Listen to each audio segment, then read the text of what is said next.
Check this out.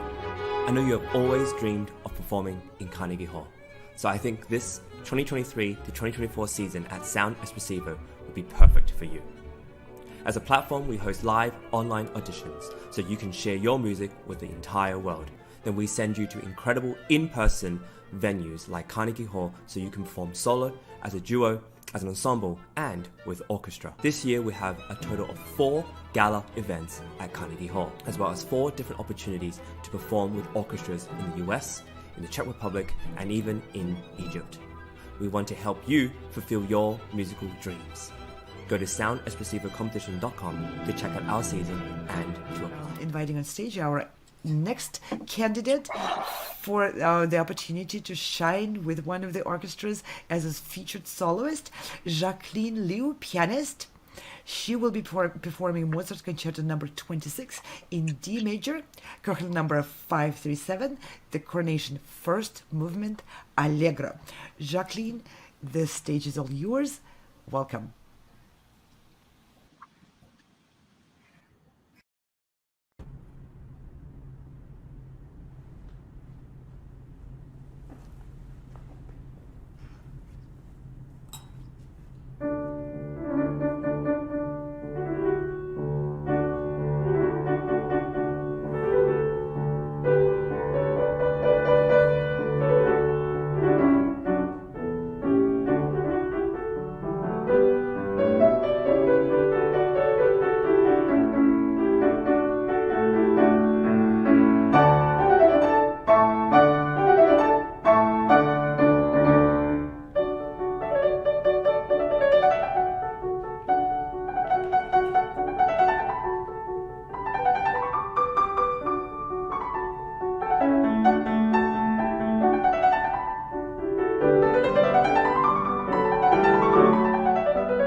Ah, Very good. wonderful. What a great rendition and wonderful performance. Thank you so much. I'm quickly passing the baton to our judges. Okay, Gevorg, you go first. Sure. This time I can do it. Hi, Jacqueline. I was listening to it and I was thinking, is it true that you're 10? You sound like you have 10 years of experience playing this concerto alone. You know. Look, Jacqueline, I'm not a pianist, so again, I will not be commenting as a pianist, but I'll be commenting as an audience and as a conductor and as a musician generally. I hear a lot of almost Prokofiev touch to it, but of course, there's very strong, control over the keyboard. But don't worry, piano is not running anywhere. It's with you. Come closer. It's not running anywhere. It was very notable that you're using pedal very, very skillfully. Sometimes a little bit too long, sometimes a little bit too short, but you are very much aware. It's almost natural to you, which is very important. I wonder what is your imagination? Let's say right now next to you is not a collaborative pianist. By the way, thank you to him as well. But you are surrounded by an orchestra. And what will be your reaction to that? Will you be able to hear the orchestra around you? Because it seems like you are very, very well aware of what are you doing. But what is your sense of surrounding? Are you listening to the pianist next to you, or you are hearing him? What do you think? Yes, it's like I hear the orchestra part and I also hear my own part. Right. See, this is where probably it's an English language thing. Let me just give you a friendly advice. Try to distinguish between hear and listen to. Listening to and hearing. You know the difference, right? Yeah. So one of them. But of course, I mean, you totally get me with the technical part and with your control over the keyboard and everything. Now, the tempo was another thing. I noticed that you maintain it from A to Z, and big round of applause just because of that. Because sometimes it's not an easy task. Sometimes when it comes to that ritenutos feelings, cadenza part and all that, you tend to veer off from the original tempo, and then when you come back to a recapitulation, you are somewhere else. But you managed to keep it in one straight line, which is very remarkable. So yeah, I don't know. I really enjoyed it. I will pass on the baton of speaking, but it was really nice. Thank you so much, Jackie.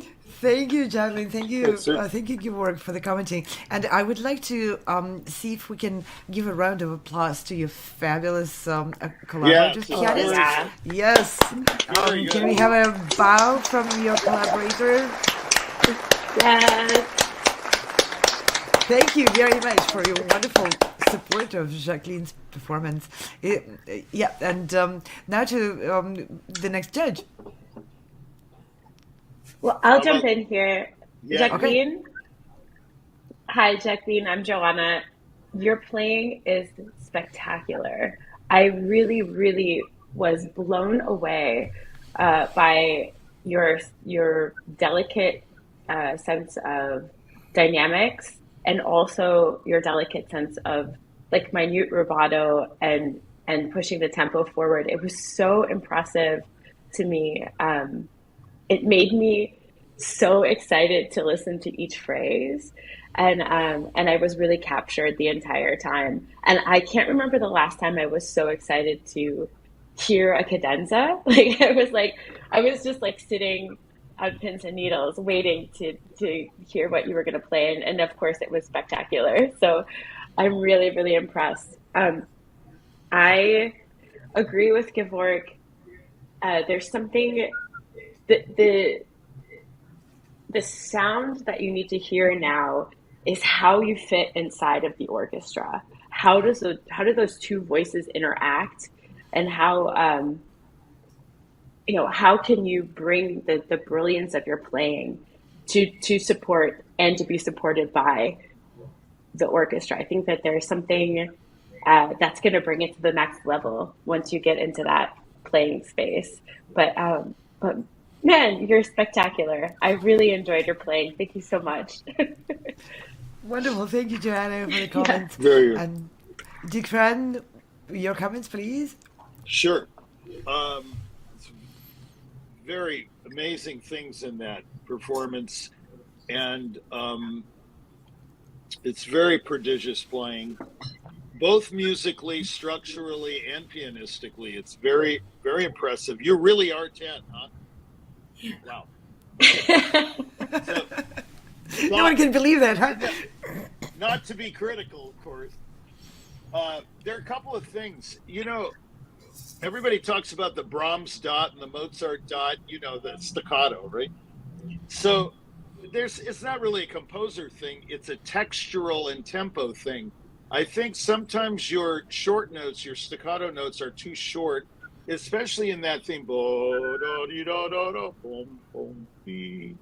It doesn't have to be like a Woody the Woodpecker, you know. It's too slow of a tempo. Sorry about this screen here.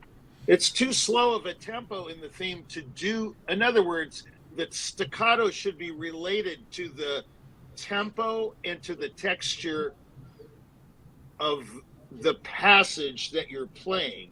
Now, in some cases, you know, I mean, to be honest, Mozart,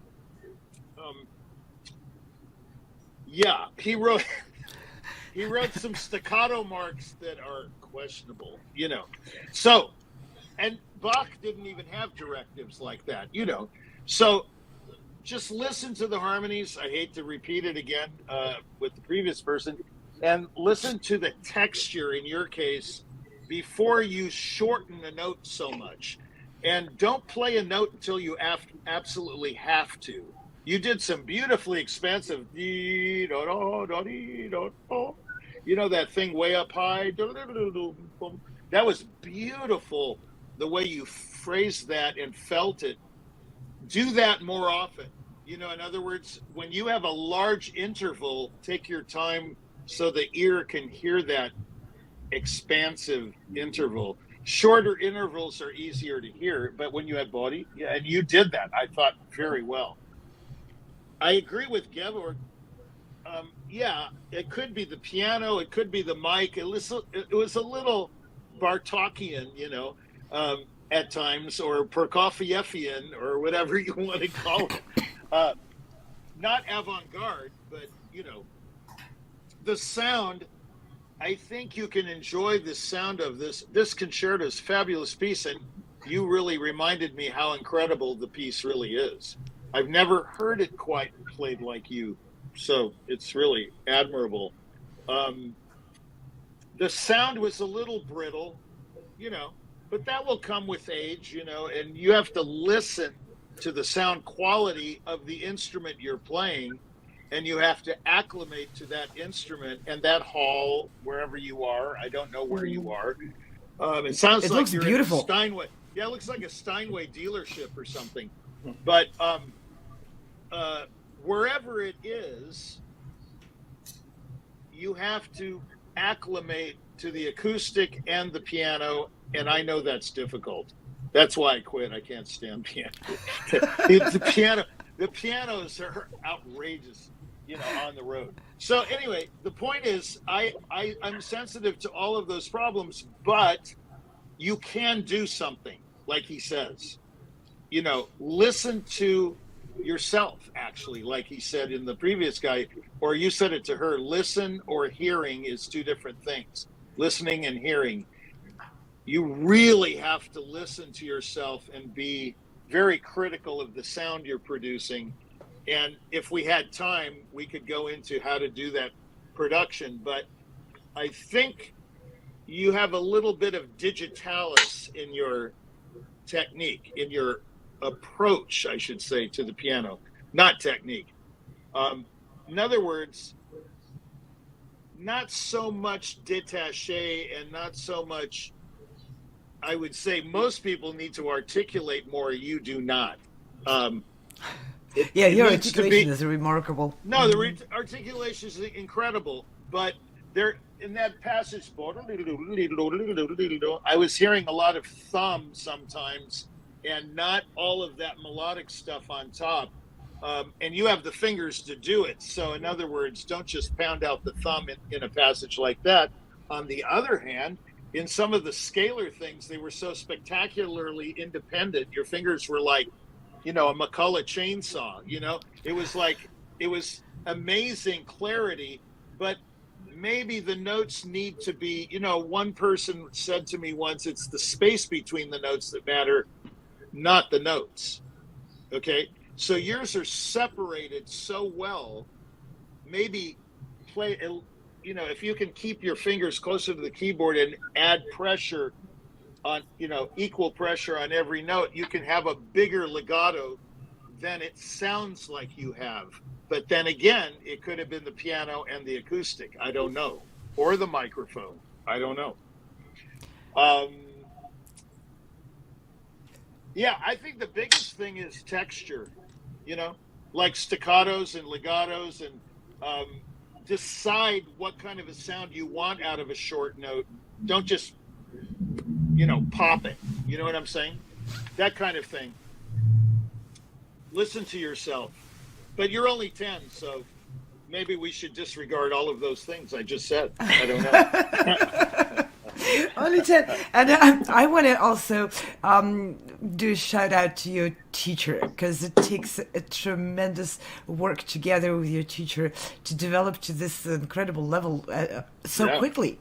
I don't know when you started learning piano, but you definitely started learning it less than 10 years ago, but you sound like it's been much longer than that. Maturity of the touch, the technique, and the musicality is incredible. You were led by a wonderful musician, so I don't know who your teacher is, but please pass on my congratulations to the work was done with you. Yeah, very good. Jacqueline, how long have you been working on this piece? Like about 4 months. 4 months. It's very quick. Very That's quick. fast. Good job. Yeah. Good job. You're really a confident musician and a pianist. Wonderful. Congratulations. Do you have any questions to the judges? Thank you. It's okay not to have any questions if you don't have any, but fire them if you have any questions. It's now is the moment for you to just interact and ask Or for anything you want. us. Yeah, Or challenge. We should be challenged. Argue. I don't have any questions. That's No all right. problem. No problem at all. Well, bravo to you, your accompanist and your teacher. Thank you so much. Wonderful. And we'll be saying goodbye to Jacqueline. And regretfully, this is the end of her performance. Today, we'll hear more and more of her, I'm sure, in the future. Thank you, Jacqueline. Check this out. I know you have always dreamed of performing in Carnegie Hall. So I think this 2023 to 2024 season at Sound Espressivo will be perfect for you. As a platform, we host live online auditions so you can share your music with the entire world. Then we send you to incredible in-person venues like Carnegie Hall so you can perform solo, as a duo, as an ensemble, and with orchestra. This year we have a total of 4 gala events at Carnegie Hall, as well as 4 different opportunities to perform with orchestras in the US, in the Czech Republic, and even in Egypt. We want to help you fulfill your musical dreams. Go to soundespressivocompetition.com to check out our season and to apply.